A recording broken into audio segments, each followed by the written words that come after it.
Salut! J'espère que ta vie est badass, puis rock la fucking place! Aujourd'hui, j'ai goût de te parler d'un film qui s'appelle Psycho Gorman. C'est un titre vraiment très badass. Dans le fond, je vais vous montrer la pochette tout de suite, en fait. Psycho Gorman. La pochette est fucking cool aussi. Genre, j'aime bien ce reverse de pochette-là. Je sais que cette édition-là, comme plusieurs autres DVD dans l'horreur, Blu-ray dans l'horreur, ont une double pochette. Je vais vous montrer ça tout de suite. Mais j'aime mieux la première, personnellement. L'autre, c'est celle-là ici. Dans le fond, Psycho Gorman, c'est un film qui a été réalisé par Steven Konstanski. Donc, c'est un réalisateur canadien qui faisait partie avant de Astron 6. Astron 6, c'était un espèce de groupe de 5 personnes qui faisaient des films petit budget. Donc, eux, ils ont commencé avec des genres de courts-métrages de genre, mais c'était tout le temps lié avec de la comédie. C'était tout le temps très drôle, aux affaires. Astron 6 a éventuellement sorti leur premier film avec Trauma, qui s'appelle Father's Day, qui est vraiment très, très, très, très bon. Donc, moi, je l'ai beaucoup aimé. Donc, ça, c'est le premier film de Astron 6. Mais après, d'autres films ils ont été réalisés par Steven Konstanski, comme Manborg, que j'ai beaucoup, beaucoup aimé. Il a fait aussi... je pense que c'est lui qui a fait The Void, je me trompe pas. Hein? Ah non, c'est Adam Brooks et Astron 6. Mais Editor, ça, c'est un autre excellent film d'Astron 6. Et sinon, ils ont fait... Steven Konstanski a réalisé un des Leprechaun. Donc ça, c'est un coffret qui a les 8 dessus. Mais Leprechaun Returns, qui est sorti, quoi, c'était en 2019. Leprechaun Returns, c'est Steven Konstanski qui l'a fait. Il a fait aussi un film qui s'appelle The Void, qui est avec Helen Wong, qui est pas la seule actrice que je connaissais dedans. Je ne l'ai pas. Je l'ai aimé, mais pas en même temps. C'est comme ça serait vraiment complexe. Faudrait que je t'en parle à m'amener. Mais aujourd'hui, je veux bien parler de Psycho Gorman. Donc, c'est un excellent film. C'est un film de science-fiction, horreur, très, très, très comédie. Donc, très, très clin d'œil années 80 et les monstres dans des soutes. Donc, qu'est-ce que raconte Psycho Gorman? C'est en fait que ce personnage-là... En fait, c'est drôle parce que j'ai oublié son vrai nom. Mais ce personnage-là, c'est une espèce d'extraterrestre super vilain qui a voulu détruire l'univers. Et en fait, il y a une espèce d'ordre qui s'appelle les Templars, un ordre genre d'entités extraterrestres qui l'ont enfermé sur la Terre dans une espèce de cercueil avec une espèce de gemme dessus qui est très très très powerful, qui est vraiment plein de pouvoir, vraiment très forte. Et dans le fond, ils l'ont enfermé sur la Terre. Et l'histoire, en fait, ça raconte l'histoire de Luke et Mimi, donc les deux enfants qui sont ici, qui sont vraiment particuliers. Mimi, c'est une espèce de psychopathe complètement dingue. Donc, elle est vraiment, vraiment quelque chose, mais tu sais, elle est tellement over the top que c'est vraiment très drôle, j'en parlerai plus tard. Puis Lou, qui est comme son grand frère, mais qui est comme super soumis aux règles de Mimi, puis de toutes ces folies, genre. Et dans le fond, lorsqu'ils ont joué une espèce de game de ballon chasseur, mais version apocalyptique, vraiment, vraiment complexe, Luke perd, puis en fond, son châtiment, c'est d'être enterré vivant. Fait que là, il fait comme creuser sa tombe, puis il découvre le cercueil de Psycho Gorman. Comme je dis, c'est pas son vrai nom, je sais qu'il vient de la planète Gygax, mais son vrai nom, je me rappelle plus c'est quoi. Mais dans le fond, Mimi, quand elle enlève la gemme dessus, ça fait en sorte que ça réveille le monstre, et il est prêt à tout détruire l'univers. Mais le problème, c'est que la jeune fille, elle a la gemme, puis la gemme contrôle le méchant, le gros monstre. Fait que, dans le fond, elle s'en rend compte assez vite.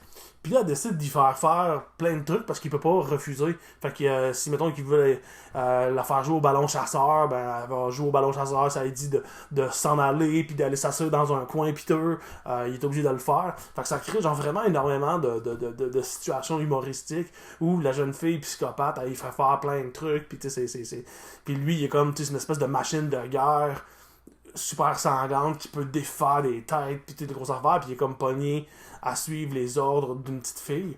Donc c'est un peu l'histoire de Psycho Gorman en gros. C'est sûr qu'il y a des personnages comme la famille, dont le père, la mère de Mimi et Luke qui sont dans le jeu aussi, si on peut dire. Mais puis les Templars qui veulent retourner sur Terre pour détruire Psycho Gorman. Psycho Gorman, c'est les jeunes qui trouvent ce nom-là, parce que comme je disais, c'est pas son vrai nom, mais c'est les jeunes qui disent ça pourrait être badass de l'appeler de même, genre. Fait que c'est vrai l'histoire de Psycho Gorman. Le film est très drôle. Moi, tu sais, il y a beaucoup de monde sur Internet, justement, si on parle du gros éléphant dans la pièce.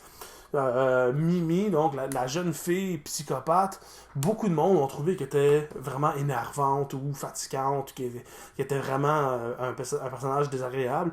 Moi, personnellement, je suis pas d'accord, mais c'est juste mon avis, là. Mais moi, j'ai beaucoup aimé le personnage. Comme, elle est tellement over the top puis la jeune actrice est vraiment très bonne dans le rôle. Fait que tu sais, oui, elle a le potentiel de pouvoir être fatigante, mais elle a tellement une espèce de jeu là, dramatique, puis elle se prend tellement au sérieux qu'il y a quelque chose de vraiment le fun là-dedans, tu sais, puis c'est vraiment très drôle, c'est vraiment tous les trucs qu'elle fait faire. Puis tu vois qu'elle est comme ultra dramatique pour rien. Puis tu sais, n'importe qui arrive, elle va tout le temps, genre, tu sais, le gros truc, puis elle veut comme détruire les choses. Puis elle aussi, puisqu'elle part d'un moment donné, je pense qu'elle parle à un crucifix, puis elle fait comme, je sais que je fais pas tout le temps les trucs qu'on devrait faire, mais je fais ce que je veux. Fait que, Puis tu sais, elle dit ça, genre, elle crucifie à Dieu. Je fais comme, je fais ce que je veux, il y a personne qui me dit quoi faire. Tu vois que, tu sais, mais c'est ça qui fait qu'elle est intéressante, selon moi. Le film est vraiment particulier parce qu'il est comme vraiment. Tu sais, il y a un concept vraiment, vraiment flyé, mais il est quand même dans une espèce de structure narrative assez hollywoodienne, où chaque personnage apprend une espèce de leçon à la fin de leur quête personnelle, puis tu sais, le film est vraiment bâti comme des films qu'on a déjà vus avant, mais je sais pas, le fait que ça soit autant flyé, ça donne une teinte, le fun à cette structure-là. Donc, ouais, c'est un film que j'ai vraiment bien aimé. Les costumes sont vraiment, vraiment fucking débiles. Steven Konstanski, s'il y a un truc qu'on peut dire vraiment de ses œuvres, c'est qu'il met un détail incroyable sur les costumes et les personnages. Donc, comme je disais, les costumes et les effets spéciaux, que je veux dire. C'est que, tu sais, comme dans The Void, c'est un film un peu Lovecraftien, il y a comme vraiment des créatures. Puis même si le film, j'ai trouvé un peu moyen, puis vraiment, en fait, à cause qu'il emprunte beaucoup trop de stock à beaucoup trop d'affaires, ce qui fait qu'il a comme pas sa propre personnalité, puis c'est juste un ramassis de plein d'autres trucs qu'on a vu avant, puis qui avait été fait un peu meilleur. Ça, c'est mon avis. Mais on peut quand même dire que les effets, les costumes, les make-up sont vraiment, vraiment sur une coche au-dessus. C'est vraiment incroyable. Puis dans Psycho Gorman, c'est la même chose. Il y a beaucoup d'extraterrestres, beaucoup de monstres, tu sais, qui rappellent un peu l'époque quasiment Power Rangers, que c'est comme des extraterrestres avec des sous, puis c'est comme, on va se battre, genre, tu sais. Les effets sont vraiment, vraiment cool. C'est quand même gore, mais en même temps, c'est pas trop too much. C'est pas comme super sanglant, méchant. Ça reste très drôle.